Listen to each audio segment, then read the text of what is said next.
Assalamualaikum warahmatullahi wabarakatuh.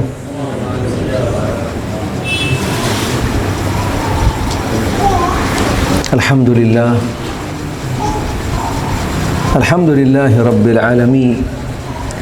Wassalatu wassalamu ala nabiyyina Muhammad an-nabiyil amin wa ala alihi wa sahbihi wa man sara ila nahjihi ila yaumiddin, amma ba'd.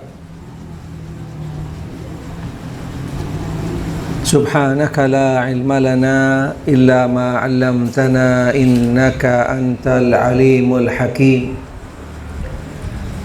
Farabbi shrah li sadri wa yassir li amri wahlul 'uqdatam min lisani yafqahu qawli. Rabbi zidni imanan wa yaqinan wa fiqhan. Allahumma arzuqni al-ikhlasa fil qawli wal amal bis sirri wal alam. Ma'asyiral muslimin wal muslimat rahimani rahimakumullah. Bapak Ibu sekalian yang mudah-mudahan senantiasa dirahmati oleh Allah Subhanahu wa ta'ala. Alhamdulillah wa syukurillah. Pada malam hari ini, tentunya dengan izin serta takdir dari Allah Subhanahu wa ta'ala, kita dikumpulkan, dipertemukan di tempat semulia-mulianya tempat di atas muka bumi, yaitu Baitullah. Sekaligus kita berada di dalam majelis paling mulianya majelis, yaitu majelis ilmu. Mudah-mudahan Allah Ta'ala menjadikan kita dari hamba-hambanya yang dimuliakan oleh Allah Subhanahu wa Ta'ala. Alhamdulillah wa syukurillah.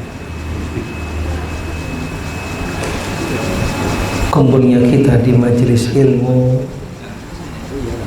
pastinya tidak ada yang lain kecuali niat ikhlas karena Allah, dan kita berharap mendapatkan ilmu. Tujuannya yaitu untuk belajar ilmu Allah Subhanahu wa ta'ala. Mudah-mudahan Allah Ta'ala jadikan kita dari hamba-hambanya yang nantinya masuk di dalam syurga Allah Subhanahu wa ta'ala.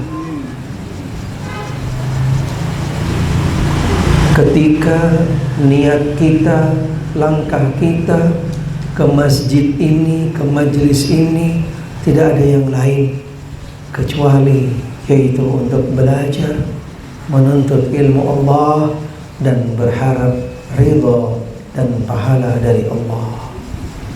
Sebagaimana sabda Nabi sallallahu alaihi wasallam, "Man salaka tariqan yaltamisu fihi ilman, sahalallahu lahu tariqan ilal jannah." Barang siapa yang melangkah keluar dari tempat tinggalnya di mana dia berada menuju ke majelis ilmu untuk belajar, untuk mendapatkan ilmu, berharap ridha Allah, Allah Ta'ala akan bukakan, mudahkan jalan baginya menuju ke dalam syurga Allah Subhanahu wa ta'ala. Amin, Allahumma amin. Ma'asyiral muslimin wal muslimat rahimani rahimakumullah.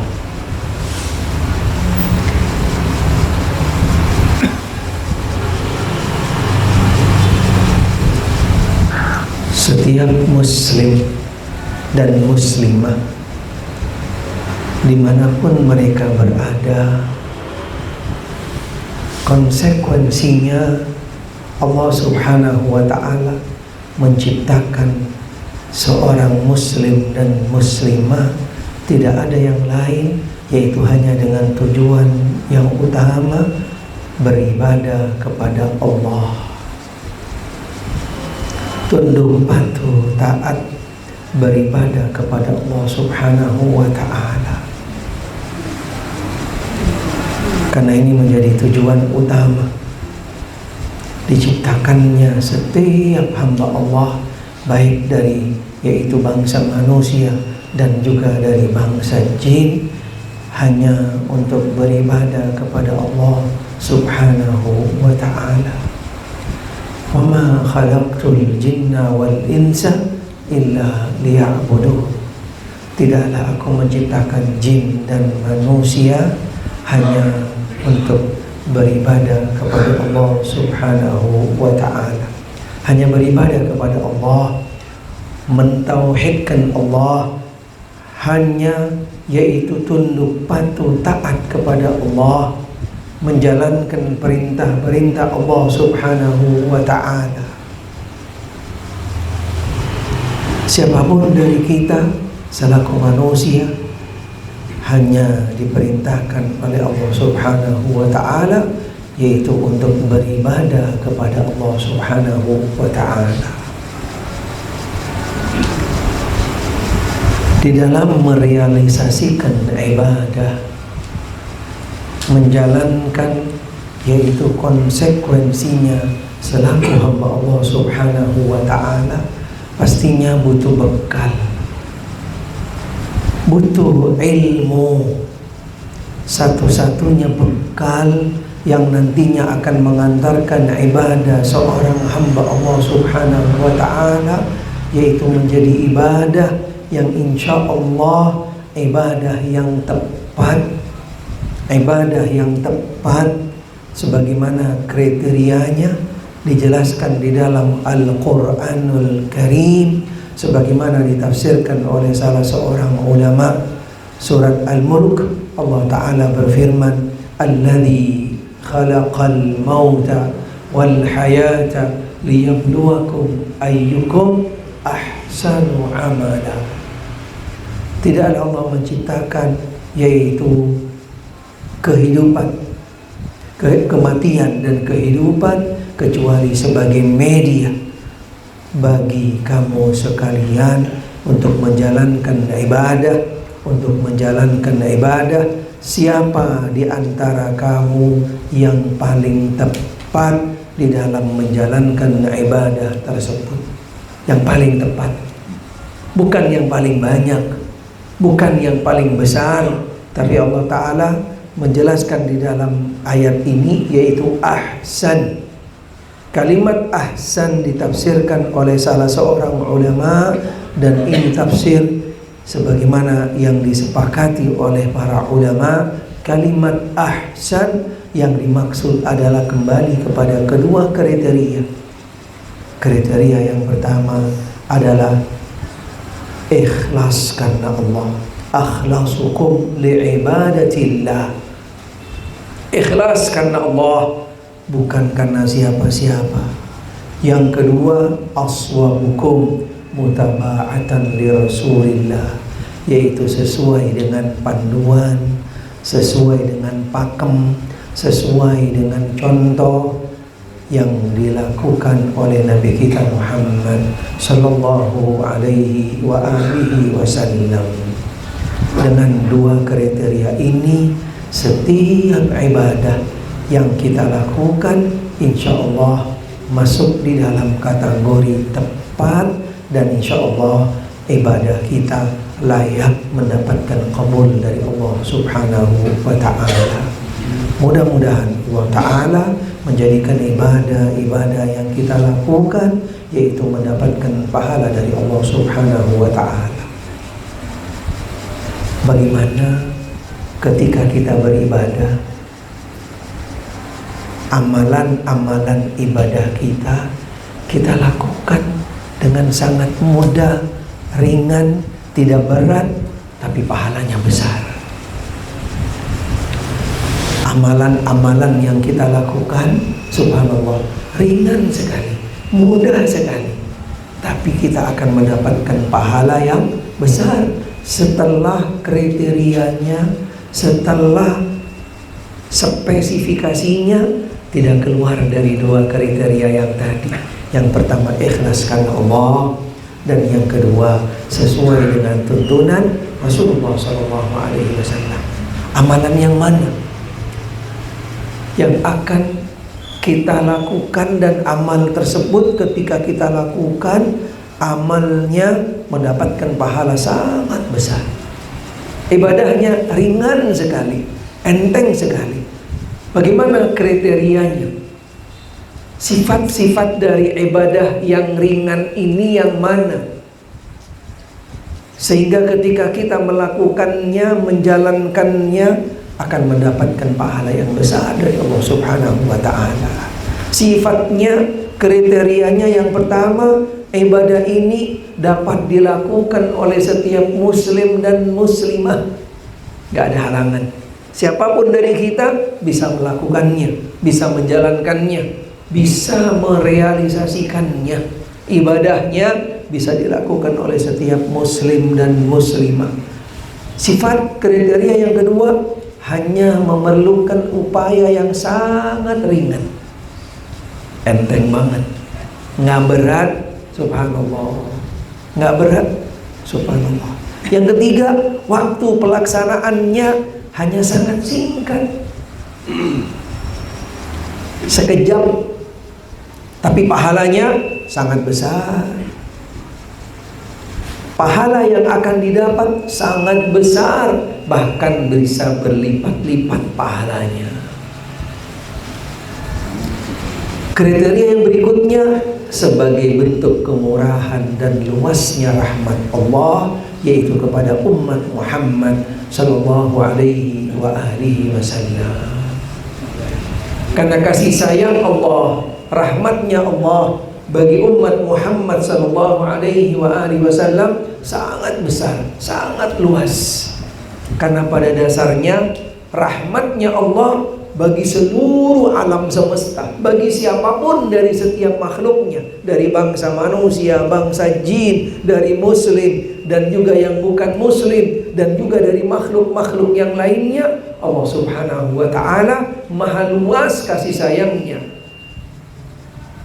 Wa rahmati wasi'at kulla syai'. Rahmatnya Allah Subhanahu wa ta'ala sebagaimana firman-Nya meliputi seluruh alam dan seluruh makhluk. Sehingga dengan seseorang melakukan amalan-amalan yang memenuhi syarat dua tadi, dan juga amalan-amalan tersebut dilakukannya, yaitu hanya waktunya singkat, ringan, tidak berat, tapi pahalanya besar dan berlipat. Sebagai bentuk rahmat Allah, kasih sayang Allah bagi umat Muhammad sallallahu alaihi wa alihi wasallam. Sekaligus sebagai peluang yang besar, karena umat Muhammad sallallahu alaihi wa alihi wasallam umurnya terbatas. Umurnya pendek umat Muhammad sallallahu alaihi wa alihi wasallam. Seperti dijelaskan di dalam salah satu hadis, satu ketika Nabi sallallahu alaihi wa alihi wasallam pernah ditanya oleh salah seorang sahabat tentang estimasi perkiraan umurnya umat Muhammad sallallahu alaihi wa alihi wasallam. Beliau menjawab, ma baina sittin ila sab'in. Umat Muhammad sallallahu alaihi wa alihi wasallam umurnya antara 60 dan 70. Mudah-mudahan Allah Subhanahu wa ta'ala berikan kepada kita umur lebih dari 70 tahun insyaallah, dan juga Allah ta'ala terberikan kepada kita istiqomah di dalam agama Islam dan di dalam kebaikan, ketaatan kepada Allah Subhanahu wa ta'ala. Sehingga dengan adanya amalan-amalan yang ringan, yang mudah, yang bisa dilakukan oleh siapa saja, waktunya singkat, subhanallah, di sana Allah Ta'ala berikan pahala yang sangat besar dan berlipat. Dengan catatan yang prinsip tadi, jangan lupa amalnya kembali kepada dua pokok inti utama. Yang pertama ikhlas, karena Allah, hanya berharap pahala Allah. Yang kedua, sesuai dengan tuntunan Nabi Sallallahu Alaihi Wasallam. Amal-amal tersebut bentuk-bentuknya ada di mana saja. Amal-amal ini yang ringan, yang pahalanya besar dan seterusnya, ada di ibadah apa saja, bentuk-bentuknya bagaimana dan seterusnya, dikumpulkan, dijelaskan oleh para ulama. Yang pertama, amalan tersebut pastinya ada di dalam sebuah ibadah. Ada di dalam sebuah ibadah. Apa itu ibadah? Mudah-mudahan nanti kami akan jelaskan. Yang kedua, ada di masjid. Amalan yang ringan tadi itu ada di masjid. Yang ketiga, ada di dalam zikir dan doa.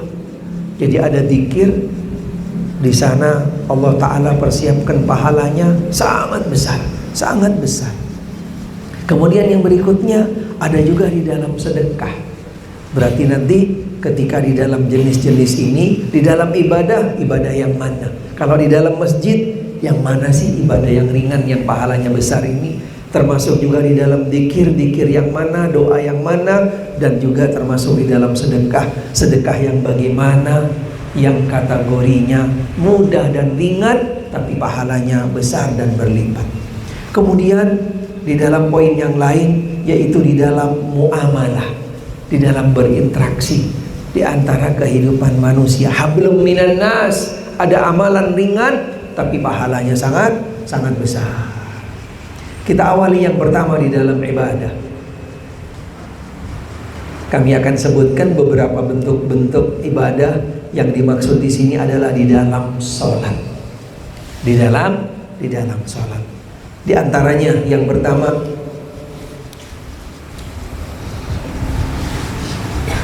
sholat sunnah setelah wudhu.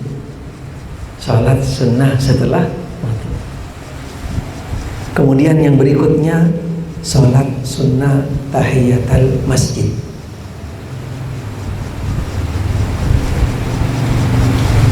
Kemudian yang kategorinya di dalam ibadah, yaitu di dalam sholat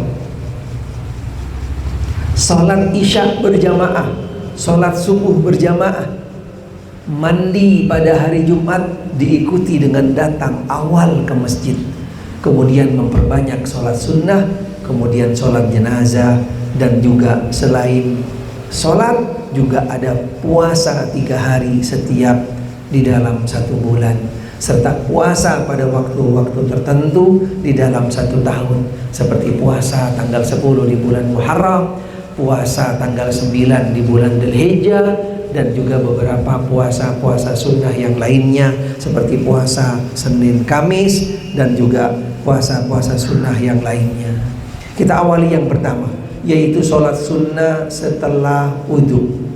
Apa pahala yang akan kita dapat? Bagaimana cara pelaksanaannya agar kita bisa yaitu mendapatkan pahala yang besar?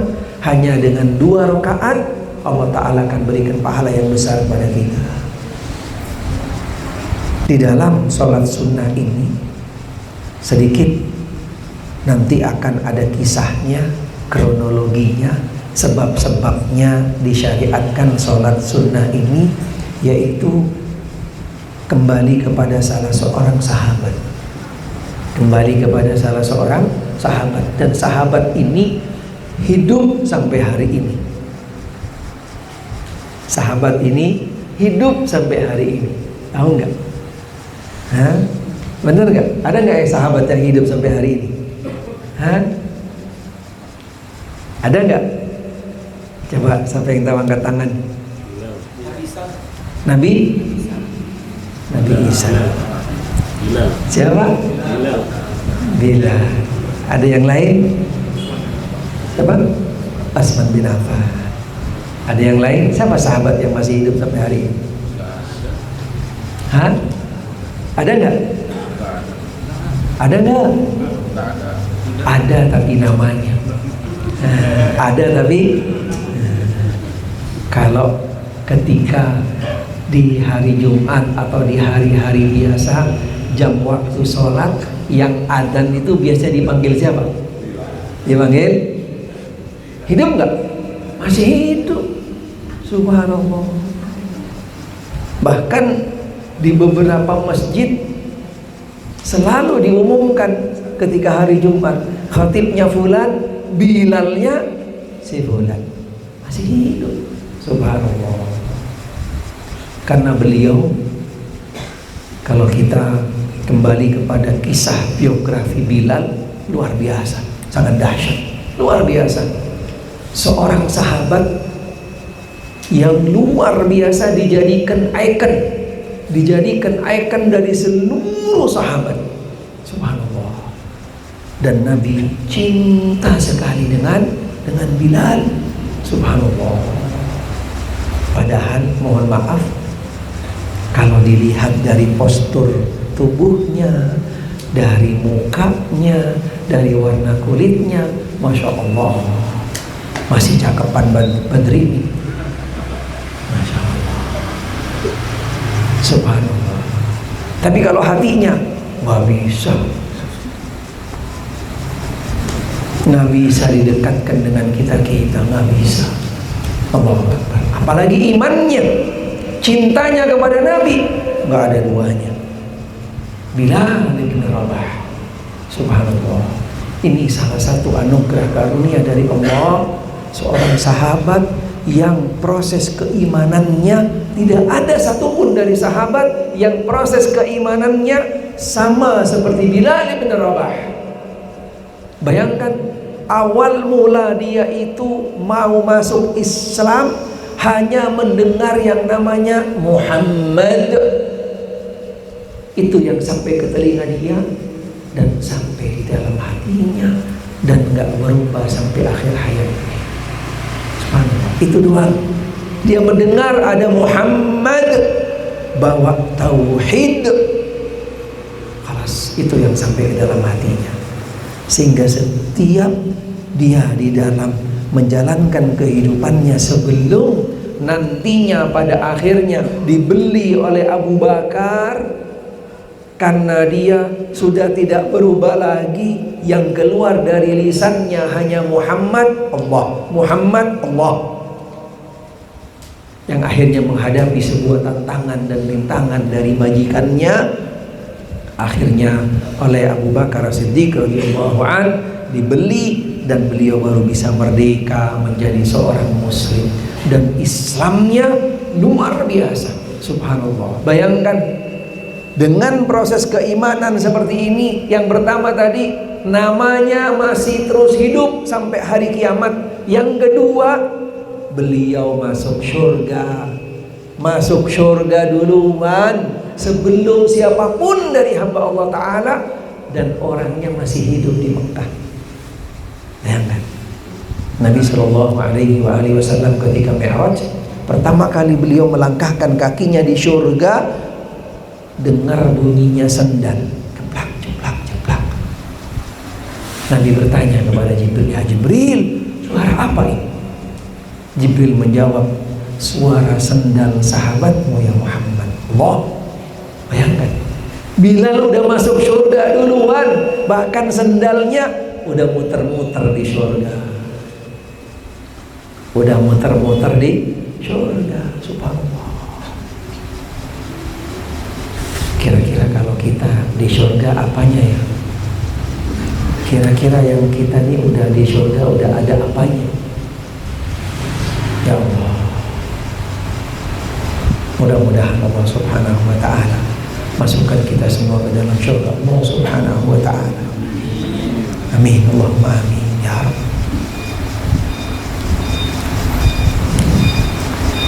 Ketika Nabi kembali dari Mi'raj sampai di Mekah dan berjumpa dengan Bilal,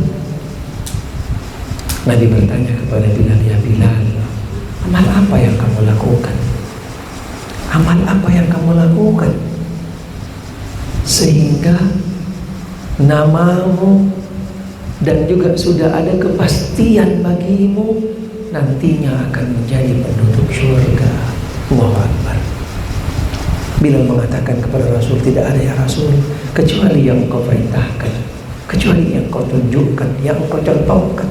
Hanya aku selalu menjaga dan selalu dalam keadaan suci. Setiap kali aku berhadas, setiap kali aku batal, aku selalu mengambil wudhu, aku selalu berwudhu, dan dari rangkaian wudhu aku tutup di akhirnya dengan sholat sunnah wudhu." Akbar.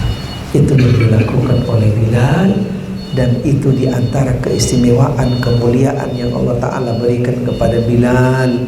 Dan Allah, itulah yang menjadi sebuah anugerah karunia dari Allah Subhanahu wa Ta'ala bagi umat Muhammad sallallahu alaihi wasallam ketika menjalankan apa yang menjadi amalan yang dilakukan oleh Bilal, sehingga Nabi sallallahu alaihi wasallam menjanjikan di dalam salah satu hadis sahih, barang siapa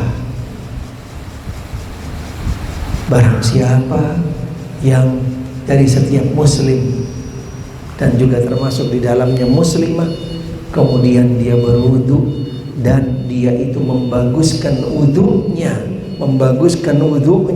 yaitu menjalankan rangkaian wudu satu persatu dengan menjaga kesempurnaannya, kemudian ditutup dengan sholat, dengan doa, dan juga sholat 2 rakaat setelah wudu. Subhanallah, apa Nabi katakan? Wajabat lahul jannah.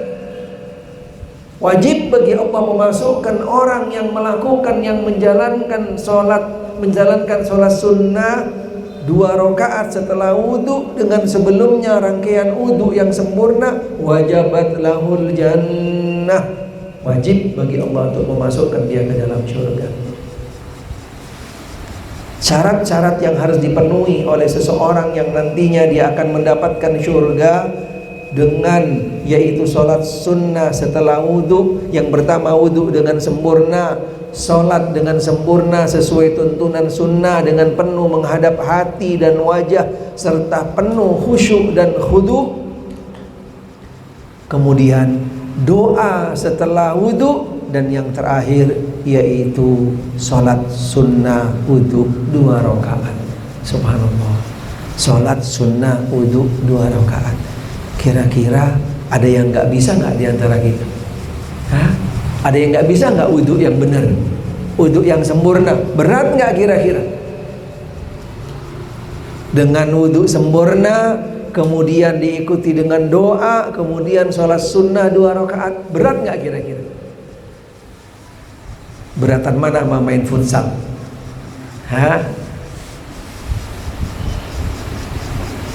Beratan mana sama muter-muter jalan-jalan di pasar, di mall? Subhanallah. Dengan hanya berwudu sempurna, kemudian dia menjaga wudunya, diakhiri dengan doa dan sholat sunnah wudu. Wajib bagi Allah memasukkan orang yang melakukan amalan tadi itu ke dalam surga. Allahu Akbar. Ini kuncinya. Ini kunci yang sekaligus dilakukan oleh Bilal bin Rabah, dan itu sudah terbukti menjadi sebab beliau dimasukkan Allah Ta'ala ke dalam surganya.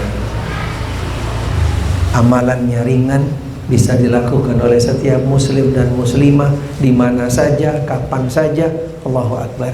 Yang nantinya akan mengantarkan kita ke dalam surga Allah Subhanahu wa Ta'ala. Yang kedua, sholat sunnah sebelum subuh. Sebelum subuh yang dimaksud adalah sholat sunnah qobliyah subuh. Sholat sunnah qobliyah subuh. Karena sholat yang namanya sholat sunnah fajar, itu dia qobliyah subuh. Sholat sunnah qobliyah subuh. Nabi SAW tidak pernah meninggalkan sholat sunnah tersebut, baik ketika beliau berada di Mekah, ketika beliau berada di Madinah, ketika beliau mukim, ketika beliau safar. Beliau selalu menjaga sholat sunnah. Karena bagi seorang musafir, dia itu boleh meninggalkan beberapa sholat sunnah, di antaranya seperti sholat sunnah rawatib boleh ditinggalkan, kecuali sholat sunnah qobliyah subuh. Sholat sunnah qobliyah subuh, sholat sunnah qobliyah atau sholat sunnah rawatib yang dilakukan kapan saja, karena Nabi sendiri tidak pernah meninggalkannya. Apa sebabnya? Apa pahala yang akan didapat oleh seseorang yang selalu menjaga sholat sunnah qobliyah subuh? Nabi SAW bersabda dalam hadis yang sahih, rak'atail fajr. Rak'atail fajr khairum minad dunya wa ma fiha. Allahu akbar. Nabi sallallahu alaihi wasallam bersabda, 2 rakaat qabliyah fajr, nilainya, bobotnya, timbangannya itu lebih besar, lebih berat, lebih bernilai dari dunia dan seisinya. Kira-kira mau milih dunia dan seisinya apa sholat 2 rakaat sebelum subuh? Allahu akbar. Dunia itu ternyata ringan, kecil, sedikit, nggak ada harganya sebenarnya. Subhanallah. Lebih besar, lebih berat, lebih bernilai dari 2 rakaat sebelum subuh. Subhanallah. Berat nggak kira-kira? Hah? Ada yang nggak bisa nggak salat sunnah qabliyatul fajr? Allahu akbar. Insya Allah setiap dari kita mampu. Walaupun kadang-kadang kita mungkin telat sholat subuhnya, misalnya datang ke masjid udah qomat, udah sholat subuh. Subhanallah. Sholat termasuk salah satu bentuk ibadah yang banyak bentuk kemudahan di sana diberikan di dalam agama. Sholat wajib saja diberikan bentuk kemudahan dengan beragam sekali. Salah satu contohnya yang nggak mampu berdiri boleh duduk, nggak bisa duduk, kemudian dia bisa dengan misalnya selonjoran nggak bisa, suruh pakai berbaring nggak bisa, telentang. Bentuk ibadah yaitu ibadah sholat yang paling banyak toleransinya,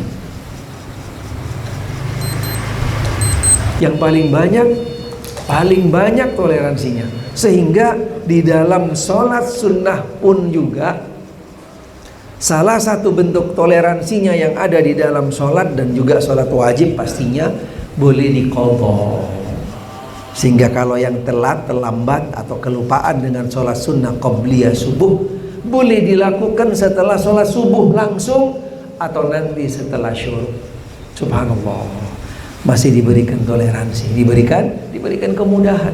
Karena tadi tujuannya kasih sayang Allah, rahmatnya Allah, kebijaksanaan agama bagi umat Muhammad sallallahu alaihi wasallam yang umurnya terbatas, tapi diberikan peluang, kesempatan, amalan-amalan ringan, pahalanya yang besar dan berlimpah. Kemudian sholat berjamaah. Allahu akbar. Ada sholat jamaah yang pahalanya instan. Siapa yang tahu? Salat jamaah apa itu? Pahalanya instan, kontan diberikan. Siapa yang tahu? Angkat tangan. Dapat umroh gratis ketemu di Madinah.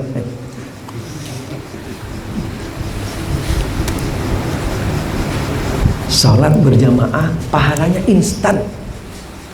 Tahu nggak? Selama ini kita sudah melakukannya sebenarnya. Subhanallah. Apa itu? Salat apa? Salat berjamaah subuh. Salat berjamaah subuh itu pahalanya instan.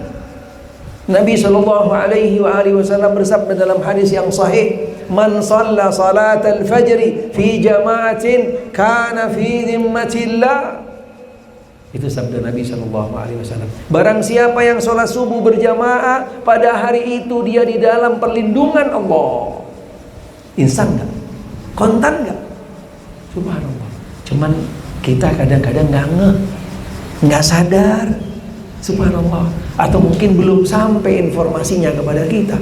Padahal di sana ada janji Allah, ada pahala Allah, ada reward, ada pahala instan, konstan, dan seterusnya diberikan oleh Allah Ta'ala bagi mereka yang sholat subuh berjamaah. Seringnya kita yang dicari pahala promo, hadiah barang.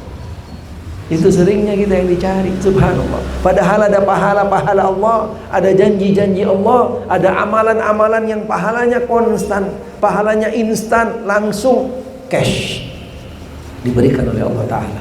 Salah satunya sholat subuh berjamaah, Allah akan berikan baginya perlindungan. Allahu Akbar. Siapa yang bisa mengukur perlindungan Allah? Ada yang bisa nyamain perlindungan Allah? pas pampres pernah kecelakaan. Subhanallah. Penjagaan apa yang nggak lolos dari yang namanya penjagaan yang katanya sudah sangat perfect, sudah sangat profesional, sudah sangat maksimal dengan segala macam peralatan, orang-orang SDM yang canggih, yang ini dan seterusnya, lolos juga. Tapi penjagaan Allah, adakah yang akan bisa melebihi dari penjagaan Allah fi dhimmatillah? Allahu Akbar, tidak ada. Tapi kita kadang-kadang lupa mungkin, atau kita nggak sadar, nggak ngeh, atau mungkin belum sampai ilmunya kepada kita. Padahal di sana ada penjagaan Allah, sehingga sholat subuh seringnya di beberapa masjid kita lihat penuh masjidnya. Penuh nggak? Penuh nggak sholat subuh? Hah? Subhanallah. Mudah-mudahan dengan informasi ini, dengan sabda Nabi ini, dengan janji Allah Subhanahu wa ta'ala bagi mereka yang sholat subuh berjamaah, mudah-mudahan nanti sholat subuh yang akan datang dan selanjutnya, mudah-mudahan insya Allah mirip seperti sholat Jumat. Mirip seperti sholat. Bisa nggak? Bisa. Kenapa nggak bisa? Bisa. Insya Allah. Ketika hati-hati mereka dibukakan oleh Allah Ta'ala, dan mereka benar-benar ikhlas berharap pahala, dan mereka orang-orang yang inginkan pelindungan Allah, pasti mereka berlomba-lomba datang ke masjid. Bukan cari rumahnya dijaga sama ini, pakai penjagaan ini, pakai dan seterusnya. Tapi mereka ramai datang ke masjid, sholat subuh berjamaah, karena di hari itu akan berada di bawah perlindungan Allah Ta'ala. Ibadah yang lain yang akan nantinya mendapatkan pahala yang besar dengan amalan yang ringan, pastinya masih banyak lagi. Baik itu sholat wajib berjamaah yang lainnya, dan juga yaitu ibadah-ibadah yang lainnya yang nantinya Allah Subhanahu wa ta'ala akan berikan pahala yang besar bagi mereka yang melakukannya, yang menjalankannya. Di antaranya, selain tadi sholat subuh berjamaah, yaitu sholat berjamaah secara umum. Sholat berjamaah secara umum, baik itu sholat subuh, sholat duhur, sholat asar, kemudian sholat maghrib, dan juga sholat isya, di sana pahalanya sangat berlipat. Di antaranya dari pahala yang sangat besar yang Allah Subhanahu wa ta'ala persiapkan bagi mereka-mereka, yaitu yang mendirikan sholat berjamaah di masjid. Salat berjamaah di masjid bagi laki-laki gimana kira-kira? Dianjurkan apa boleh-boleh aja?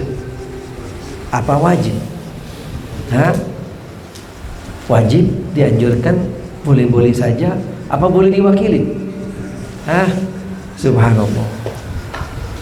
Dipastikan karena mereka belum sampai kepada mereka tentang pahala yang Allah janjikan, tentang anugerah karunia, reward yang Allah persiapkan bagi hamba-hamba yang berbondong-bondong datang ke masjid untuk memenuhi panggilan Allah, melaksanakan sholat berjamaah. Karena bagi laki-laki yang soleh, laki-laki yang soleh adalah sholatnya di masjid, sholat wajibnya di masjid. Bagi wanita yang soleha, sholat wajibnya di rumah. Kalau ada bapak-bapak yang sholat wajibnya di rumah, kira-kira gimana? Soleh apa soleha? Hah? Kalau ada bapak-bapak yang sholat wajibnya di rumah, kira-kira soleh apa soleha? Pakai sarung apa pakai mukena? Hah? Karena sholatnya laki-laki, dengan pahala yang besar yang Allah persiapkan bagi mereka. Allahu Akbar. Pengen tahu pahalanya? Sekedar dia melangkahkan kaki menuju ke masjid, kaki yang kanan mengangkat derajat dia, kaki yang kiri menghapus dosa dia. Sampai di masjid dia menunggu waktu sholat, malaikat mendoakan dia. Malaikat mendoakan dia. Allahumma ighfir lahu, Allahumma arhamhu. Ya Allah, berilah ampun bagi hambamu ini yang sedang menunggu sholat. Berilah dia rahmat sebelum dia masuk sholat. Ketika dia masuk di dalam sholat, dia berdiri di shaf, subhanallah, akan lebih besar lagi pahalanya dan seterusnya. Dan pastinya dia akan mendapatkan pahala yang sempurna dari pahala sholat berjamaah yang minimal 27 kali lipat. Mudah-mudahan Allah Ta'ala jadikan kita dari hamba-hamba Allah Subhanahu wa Ta'ala yang selalu mendapatkan hidayah dan taufik, selalu berada di jalan yang diridhoi oleh Allah Subhanahu wa Ta'ala. Kita diberikan kemudahan di dalam menjalankan, yaitu ketaatan kepada Allah Subhanahu wa Ta'ala dengan cara yang tepat, dan juga kita bisa benar-benar melakukan amalan-amalan yang dicontohkan oleh Rasul sallallahu alaihi wasallam, yang amalannya adalah ringan dan pahalanya sangat besar. Itu mungkin yang bisa kami sampaikan pada malam hari ini. InsyaAllah nanti mudah-mudahan Allah Ta'ala pertemukan kembali di dalam majelis yang lain. InsyaAllah kita bisa lanjutkan, InsyaAllah. Yang benar datangnya dari Allah Ta'ala, yang salah dari diri kami. Mudah-mudahan Allah Ta'ala memaafkan kami, dan akhirnya kita tutup dengan doa kafaratul majelis. Subhanakallahumma bihamdik, asyhadu an la ilaha illa anta, astaghfiruka wa atubu ilaik. Wal 'afwa minkum. Wassalamualaikum warahmatullahi wabarakatuh.